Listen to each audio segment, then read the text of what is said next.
Hideki Kamiya is an absolute legend in the gaming industry, known for creating characters like Dante and Bayonetta.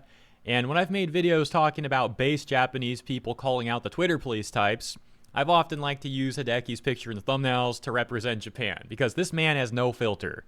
He will call people out whenever he feels like it. It's always funny to witness. That takes us to Hideki's Twitter account, where he responds to this tweet that had responded to Platinum Games in a tweet about Bayonetta. Specifically this one, where Platinum Games is posting Bayonetta and celebrating International Dance Day. And then this guy with zero personality responds to Platinum Games in all caps saying, "Bayonetta is an absolute icon. The LGBT especially love the Camp Frantic combo Angels and Demon Fest. You trashed the legend with number 3. Bring Hideki Kamiya back and give the fans what they're so thirsty for. Make it the most epic yet. Revisit what made 1 and 2 go boom." Hideki Kamiya actually sees that. I guess he actually saw the tag there.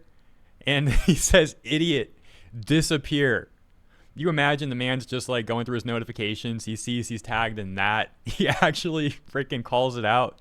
1.3 million views, 32,000 likes. And by the way, I got a tag to this from Crispy Noken. Thank you for the tag, bro. I do appreciate it. Now, for quick context here, for years, the obnoxious part of the LGBT community always tried to claim Bayonetta as like an LGBT icon, despite the fact that she's dating or married to Luca. I don't know all the Bayonetta lore entirely, but I know she's in a relationship with Luca, this guy. And a few years ago, this official art of Bayonetta and Luca with a kid of theirs came out, and those same people got very offended by this. They were crying all over social media. It was extremely pathetic. This is to say that Hideki's been dealing with people like this for a while. This is not his first run-in with people like this who try to project their headcanon as fact onto his own creations, which, could you imagine how obnoxious that would be?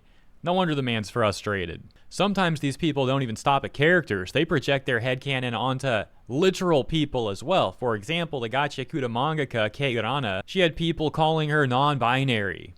There was viral posts saying like, "Wow, she's non-binary." She saw this stuff, she was like, "Oh really? I didn't even know that about myself. Wow." You know, responding with sarcasm there.